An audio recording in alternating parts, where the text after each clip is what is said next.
ಗಂಗಾ ಕಲ್ಯಾಣ ಯೋಜನೆಯಂತಹ ಈ ರೀತಿಯ ಯೋಜನೆಗಳ ಜಾರಿಯಿಂದಾಗಿ ತಳಮಟ್ಟದ ಜನರು ಗ್ರಾಮೀಣ ಪ್ರದೇಶಗಳಲ್ಲಿ ಉತ್ತಮ ಜೀವನ ಸಾಗಿಸಲು ಸಾಧ್ಯವಾಗಿದೆ ಎಂದು ಮೇಲುಕೋಟೆ ಶಾಸಕ ದರ್ಶನ್ ಪುಟ್ಟಣ್ಣಯ್ಯ ಹೇಳಿದರು. ಪಾಂಡವಪುರ ತಾಲೂಕಿನ ನರಹಳ್ಳಿ ಗ್ರಾಮದಲ್ಲಿ ಡಿ ದೇವರಾಜು ಅರಸು ಹಿಂದುಳಿದ ವರ್ಗಗಳ ಅಭಿವೃದ್ಧಿ ನಿಗಮದ ವತಿಯಿಂದ ಒಟ್ಟು 11 ಹಿಂದುಳಿದ ವರ್ಗಗಳ ನಿಗಮಗಳ ಗಂಗಾ ಕಲ್ಯಾಣ ಯೋಜನೆ, ಸ್ವಯಂ ಉದ್ಯೋಗ, ನೇರ ಸಾಲ ಹಾಗೂ ಸ್ವಾವಲಂಬಿ ಸಾರಥಿ ಯೋಜನೆ ಸೇರಿದಂತೆ ವಿವಿಧ ಯೋಜನೆಗಳ ಕಾಮಗಾರಿಗಳಿಗೆ ಬೋರ್ವೆಲ್ ಮೋಟಾರ್ ಚಾಲನೆ ಮಾಡುವ ಮೂಲಕ ಅವರು ಚಾಲನೆ ನೀಡಿ ಮಾತನಾಡಿದರು. ಒಟ್ಟು 4 ಕೋಟಿ ರು ವೆಚ್ಚದಲ್ಲಿ ಗಂಗಾ ಕಲ್ಯಾಣ ಯೋಜನೆಯಡಿ 87 ಸ್ವಯಂ ಉದ್ಯೋಗ ನೇರ ಸಾಲ ಯೋಜನೆಯಡಿ 40 ಹಾಗೂ ಸ್ವಾವಲಂಬಿ ಸಾರಥಿ ಯೋಜನೆಯಡಿ 25 ಜನರು ಸೇರಿದಂತೆ ಒಟ್ಟು 152 ಫಲಾನುಭವಿಗಳು ಈ ಯೋಜನೆ ವ್ಯಾಪ್ತಿಗೆ ಸೇರಿದ್ದಾರೆ. ಈ ಯೋಜನೆಗಳ ಫಲಾನುಭವಿಗಳು ಯೋಜನೆಯನ್ನು ಸದ್ಬಳಕೆ ಮಾಡಿಕೊಂಡು ಬದುಕು ಕಟ್ಟಿಕೊಳ್ಳಬೇಕು ಎಂದರು. ಗಂಗಾ ಕಲ್ಯಾಣ ಯೋಜನೆಯಡಿ ಬೋರ್ವೆಲ್ ಕೊರೆಸಲಾಗಿರುವ ಫಲಾನುಭವಿ ರೈತರು ತಮ್ಮ ಜಮೀನಿನಲ್ಲಿ ಬೆಳೆ ಹೆಚ್ಚಾಗಿ ಬೆಳೆಯಲಿ, ಸ್ವಯಂ ಉದ್ಯೋಗ ನೇರ ಸಾಲ ಯೋಜನೆ ಹಾಗೂ ಸ್ವಾವಲಂಬಿ ಯೋಜನೆಯಡಿ ಫಲಾನುಭವಿಗಳು ಸ್ವಯಂ ಉದ್ಯೋಗ ಕಂಡುಕೊಳ್ಳಬೇಕು ಎಂದರು. ರೈತ ನಾಯಕ ಪ್ರೊಫೆಸರ್ MD ನಂಜುಂಡಸ್ವಾಮಿ ಅವರು ಈ ಯೋಜನೆ ಹುಟ್ಟು ಹಾಕಿದ್ದು ತಳಮಟ್ಟದ ಜನರ ಸಮಸ್ಯೆ ನಿವಾರಣೆಗೆ ಈ ಯೋಜನೆ ಸಹಕಾರಿಯಾಗಿದೆ. ಈ ಯೋಜನೆಗೆ ಬೇಡಿಕೆ ಹೆಚ್ಚಾಗಿದೆ. ಸಾಕಷ್ಟು ಜನರು ಅರ್ಜಿ ಸಲ್ಲಿಸುತ್ತಾರೆ, ಆದರೆ ಎಲ್ಲರಿಗೂ ಸೌಲಭ್ಯ ಒದಗಿಸಲು ಸಾಧ್ಯವಾಗುತ್ತಿಲ್ಲ. ಹೀಗಾಗಿ ಸರ್ಕಾರ ಈ ಯೋಜನೆಗಳಿಗೆ ಮತ್ತಷ್ಟು ಅನುದಾನ ಒದಗಿಸುವ ಮೂಲಕ ಜನರಿಗೆ ಅನುಕೂಲ ಮಾಡಿಕೊಡಬೇಕು ಎಂದರು. ಈ ವೇಳೆ ಡಿ ದೇವರಾಜು ಅರಸು ಹಿಂದುಳಿದ ವರ್ಗಗಳ ಅಭಿವೃದ್ಧಿ ನಿಗಮದ ಜಿಲ್ಲಾ ವ್ಯವಸ್ಥಾಪಕ ಬೋರೇಗೌಡ, ತಾಲೂಕು ಮಟ್ಟದ ಅಧಿಕಾರಿ ಪ್ರಸನ್ನ, ಗ್ರಾಮ ಪಂಚಾಯಿತಿ ಸದಸ್ಯ ನರಹಳ್ಳಿ ಬೋರೇಗೌಡ, ತಾಲೂಕು ರೈತ ಸಂಘದ ಉಪಾಧ್ಯಕ್ಷ ಹೊಸಕೋಟೆ ಸುರೇಶ್, ರೈತ ಸಂಘದ ಮುಖಂಡರಾದ ನಾರಾಯಣಪುರ ರಾಘು, ಬೆಟ್ಟಹಳ್ಳಿ ಆನಂದ್, ಮೂಡಲಕೊಪ್ಪಲು MB ಶಿವಣ್ಣ, ಕಾಳೇನಹಳ್ಳಿ ಆನಂದ್, ಪುಟ್ಟೇಗೌಡ ಇತರರಿದ್ದರು. ಪ್ರೊಫೆಸರ್ ಡಿ ನಂಜುಂಡಸ್ವಾಮಿ ಅವರು 1989ರಲ್ಲಿ ಧಾರವಾಡ ಗ್ರಾಮಾಂತರ ಕ್ಷೇತ್ರದಿಂದ ಮೊದಲ ಬಾರಿಗೆ MLA ಆಗಿ ಚುನಾಯಿತರಾಗ್ತಾರೆ. ವಿಧಾನಸೌಧದಲ್ಲಿ ಮಾತಾಡಬೇಕಾದ್ರೆ ಒಂದ್ಸರಿ ಒಂದು ವಿಷಯದ ಪ್ರಸ್ತಾಪ ಮಾಡ್ತಾರೆ. ಏನಂತ ಅಂದ್ರೆ, ನಮ್ಮ ಗ್ರಾಮೀಣ ಭಾಗದ ರೈತರು ಮಳೆಯಾಶ್ರಿತ ಕೃಷಿ ಜಮೀನಲ್ಲಿ ಜೀವನ ಮಾಡ್ತಾರೆ. ಇನ್ನೊಂದು ನಮ್ಮಲ್ಲಿ ಭಾರತ ಮಾನ್ಸೂನ್ ಜೊತೆ ಆಡುವ ಜೂಜಾಟ ಅಂತ ಕರೀತಾರೆ. ಆದ್ರಿಂದ ಘನ ಸರ್ಕಾರ ಈ ಅಂತರ್ಜಲ ಉಪಯೋಗಿಸಬೇಕಾದ್ರೆ ರೈತರಿಗೆ ಒಂದು ಅಭದ್ರತೆ, ಒಂದು ಭಯ ಇದೆ.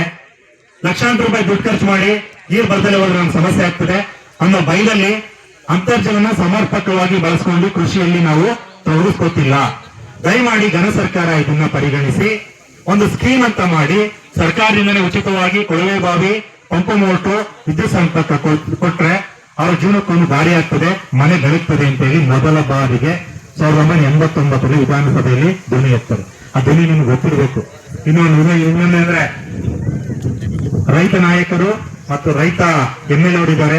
ಅದು ಇವತ್ತು ಕೂಡ ಸುಂದರೇಶ್ ಆಗ್ಲಿ, ನಮ್ಮ ರೈತ ನಾಯಕರು ನಂಜುಸ್ವಾಮಿಗಳಾಗ್ಲಿ, ಮತ್ತೆ ಪೂರ್ಣಚಂದ್ರ ತೇಜಸ್ವಿ ಆಗ್ಲಿ ಆ ಕ್ರೆಡಿಟ್ಸ್ ಇರಲೇಬೇಕು.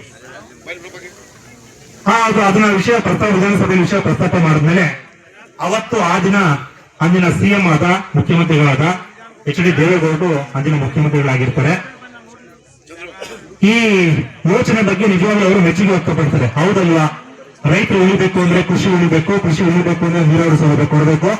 ಅಚ್ಚುಕಟ್ಟು ಪ್ರದೇಶ ಮಾಡಿ ಎಷ್ಟು ಜನಕ್ಕೆ ನೀರಾವರಿ ಸೌಲಭ್ಯ ಒದಗಕ್ಕೆ ಸಾಧ್ಯ? ಎಲ್ಲಾ ಕಡೆ ಅಚ್ಚುಕಟ್ಟು ಮಾಡಿ ನಾವು ನೀರಾವರಿ ಸೌಲಭ್ಯ ಕೊಡಕ್ಕಾಗಲ್ಲ ಅಂತ ಹೇಳಿ ಒಂದು ಯೋಜನೆ ತರಬೇಕು ಅಂತ ಹೇಳಿ ವಿಧಾನಸಭೆ ಚರ್ಚೆ ಮಾಡಿ ಒಂದು ಬಿಲ್ ಪಾಸ್ ಆಗ್ತದೆ.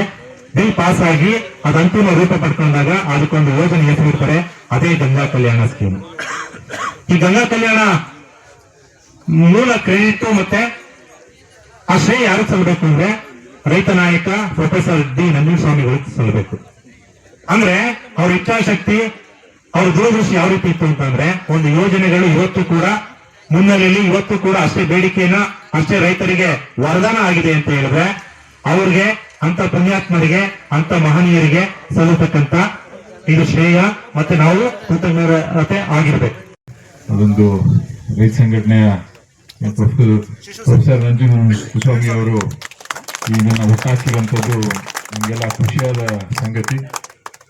ಈ ತರ ತಳಮಟ್ಟದ ಜನಕ್ಕೆ ಯಾವ ತರ ಸಮಸ್ಯೆಗಳಿವೆ ಅದ್ರ ಬಗ್ಗೆ ಕಾಳಜಿ ಇಟ್ಕೊಂಡು ಈ ತರ ಯೋಜನೆಗಳನ್ನ ರೂಪಿಸಿರೋದಕ್ಕೆ ಇನ್ನೂ ನಾವೆಲ್ಲ ಹಳ್ಳಿಯಲ್ಲಿ ಜೀವನ ಮಾಡಕ್ಕೆ ಸಾಧ್ಯ ಆಯ್ತಾ ಇದೆ. ಈಗ ಇಲ್ಲಿ ಫಲಾನುಭವಿಗಳು 152 ಜನ ಫಲಾನುಭವಿಗಳು ಸುಮಾರು 4 ಕೋಟಿ ವೆಚ್ಚದಲ್ಲಿ ಈ ಕಾರ್ಯಕ್ರಮನ ಎಲ್ಲಾ ಗಂಗ ಕಲ್ಯಾಣ ಯೋಜನೆ ಇರ್ಬೋದು, ಸ್ವಯಂ ಉದ್ಯೋಗ ನೇರ ಸಾಲ, ಸ್ವಾವಲಂಬಿ ಸಾರಥಿ ಯೋಜನೆ ಇವೆಲ್ಲಾನು ಸೇರಿಸಿದ್ರೆ ಸುಮಾರು 4 ಕೋಟಿ ಅಷ್ಟು ವೆಚ್ಚದಲ್ಲಿ ಸರ್ಕಾರದಿಂದ ಈ ಕಾರ್ಯಕ್ರಮನ ಮಾಡಲಾಗಿದೆ. ಪ್ರತಿ ವರ್ಷ ಸುಮಾರು ಜನ ಬಂದು ನನಗೆ ಇದಕ್ಕೆ ಇನ್ನೂ ಬೇಡಿಕೆ ತುಂಬಾ ಇದೆ, ಏನು ಎಲ್ಲದಕ್ಕೂ ಬೇಡಿಕೆಗಳಿದೆ. ಸುಮಾರು ಜನ ಅಪ್ಲೈ ಮಾಡ್ತಾರೆ, ಆದ್ರೆ ಎಲ್ಲರಿಗೂ ಈ ಸವಲತ್ತನ್ನ ಒದಗಿಸಕ್ ಆಯ್ತಾ ಇಲ್ಲ. ಇನ್ನೂ ಹೆಚ್ಚಿನ ರೀತಿಯಲ್ಲಿ ಸರ್ಕಾರದ ಮಟ್ಟದಲ್ಲಿ ಅನುದಾನಗಳನ್ನ ಬಿಡುಗಡೆ ಮಾಡಬೇಕು, ಫಲಾನುಭವಿಗಳನ್ನ ಇನ್ನೂ ಜಾಸ್ತಿ ಗುರುತಿಸಕ್ಕೆ ನಮ್ಗಳಿಗೆ ಅವಕಾಶ ಮಾಡಿಕೊಡ್ಬೇಕು ಅಂತ ಸರ್ಕಾರದ ಮಟ್ಟದಲ್ಲಿ ಹಲವಾರು ಸರಿ ನಾವು ಮನವಿಯನ್ನ ಮಾಡ್ಕೊತಾನೆ ಇದ್ದೀವಿ. ಇದರಿಂದ ಇದು ಯೋಜನೆಗಳ ಸಿಕ್ಕವರು ದಯವಿಟ್ಟು ಅದನ್ನ ಸದುಪಯೋಗ ಪಡಿಸ್ಕೊಳ್ಳಿ ಸರಿಯಾಗಿ ಅನ್ನೋದು ನನ್ನ ನಿಮ್ಮಲ್ಲೆಲ್ಲ ಕೋರಿಕೆ. ಯಾಕೆಂದ್ರೆ ಏನು ಬದುಕನ್ನ ಕಟ್ಕೊಳ್ಳಿ ಹಳ್ಳಿ ಮಟ್ಟದಲ್ಲಿ ಇರೋಂಥ ರೈತರಿಗೆ ಒಳ್ಳೇದಾಗ್ಲಿ, ಅವ್ರದೇ ಒಂದು ಉದ್ಯೋಗಗಳನ್ನ ಸೃಷ್ಟಿ ಮಾಡ್ಕೊಳ್ಳಿ. ಅದಾದ ನಂತರ ಈಗೇನು ಬೋರ್ವೆಲ್ ಕೊಡ್ಸೋದ್ರ ಮೂಲಕ ಇನ್ನು ಇನ್ನು ಬೆಳೆಗಳನ್ನ ಹೆಚ್ಚಾಗಿ ಬೆಳೀಲಿ ಅನ್ನೋ ನಿಟ್ಟಿನಲ್ಲಿ ಸರ್ಕಾರ ಈ ಕಾರ್ಯಕ್ರಮಗಳನ್ನ ಎಲ್ಲ ಕಡೆನೂ ಮಾಡ್ತಾ ಇರೋಂಥದ್ದು ನಿಮಗೆ ಗೊತ್ತಿರುವಂಥದ್ದು. ಮತ್ತೊಮ್ಮೆ ಈ ಕಾರ್ಯಕ್ರಮನ ಆಯೋಜನೆ ಮಾಡಿ ಇಲ್ಲಿ ಎಲ್ಲಾ ಫಲಾನುಭವಿಗಳನ್ನ ಕರೆಸಿ ನಿಮ್ ಜೊತೆ ಮಾತಾಡಕ್ಕೆ ಅವಕಾಶ ಅದನ್ನ ಅಟೆಂಡ್ ಮಾಡ್ತೀನಿ. ನನಗೆ ಗಮನಕ್ಕೆ ಬಂದಿರಲಿಲ್ಲ, ಈಗ ಬಂದಿದೆ, ಅದನ್ನ ಅಟೆಂಡ್ ಮಾಡ್ತೀನಿ ಅಂತ ಹೇಳಕ್ ಇಷ್ಟಪಡ್ತೀನಿ ಅಷ್ಟೇ. ಸಾಂಕೇತಿಕವಾಗಿ ಸಾಂಕೇತಿಕವಾಗಿ ಒಂದು ಫಲಾನುಭವಿ ಮಾತ್ರ ಇಲ್ಲಿ ವಿತರಣೆ ಮಾಡ್ತಿದ್ದೀರಿ. ಇಲ್ಲಿ ಜೋರ ಚಪ್ಪಾಳೆ ಪ್ಲೀಸ್.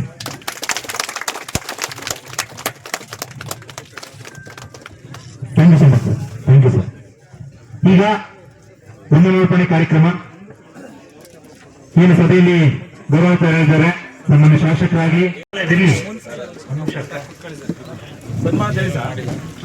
ಸನ್ಮಾನ್ಯ ಶ್ರೀ ದರ್ಶನ್ ಪಟೇಲ್ ಅವರಿಗೆ ಸಭೆಯ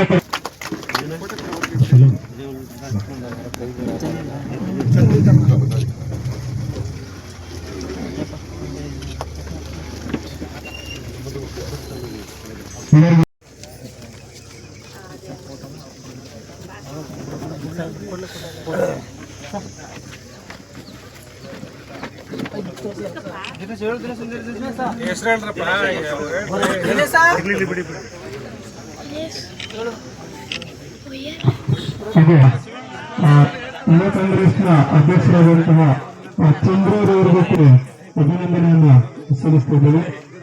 ಹಾಗೂ ನಿಮ್ಮ ಗ್ರಾಮದ ಯಶಸ್ವಿ ನಮ್ಮ ಫಲಾಪೇಕ್ಷಿಗಳು ಮತ್ತೆ ನರಳಿ ಮತ್ತು ಅಕ್ಕಪಕ್ಕದ ಗ್ರಾಮಸ್ಥರು ತಮ್ಮೆಲ್ಲರೂ ಕೂಡ ಸಭೆಯ ಪರವಾಗಿ ವೈಯಕ್ತಿಕವಾಗಿ ಹೃತ್ಪೂರ್ವಕವಾಗಿ ಅಭಿನಂದನೆಗಳನ್ನ ಸಲ್ಲಿಸ್ತೀವಿ. ಅದೇ ರೀತಿ ಮಾಧ್ಯಮ ಸ್ನೇಹಿತರು ಕೂಡ ಸಭೆಯ ಪರವಾಗಿ ಮತ್ತು ವೈಯಕ್ತಿಕವಾಗಿ ಹೃತ್ಪೂರ್ವಕವಾಗಿ ಧನ್ಯವಾದ ತಿಳಿಸ್ತೀವಿ. ಅದೇ ರೀತಿ ಈ ಕಾರ್ಯಕ್ರಮದಲ್ಲಿ ಹಾಜರಿರುವ ಪ್ರತಿಯೊಬ್ಬರಿಗೂ ಕೂಡ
ಹಿಂದೆ ಇರಿ ಅಣ್ಣ.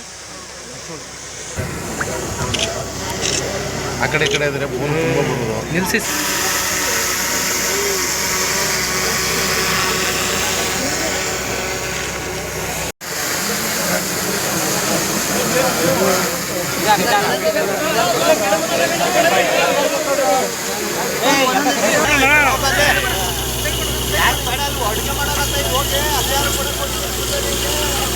ಸರ್ ಹಂಗೆ ಈ ಕಡೆ ಕ್ರಾಸು.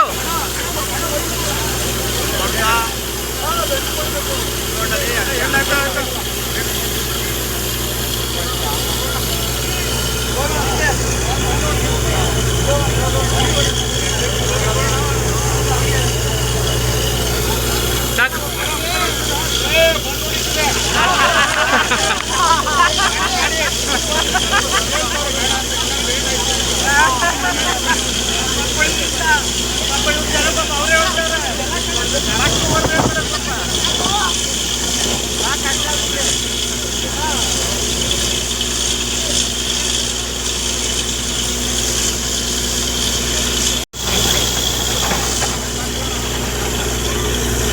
ಈ ಕಡೆ ಕೊಡೋಣ, ಕೈ ಹಾಕ್ಬಿಡ್ರಿ.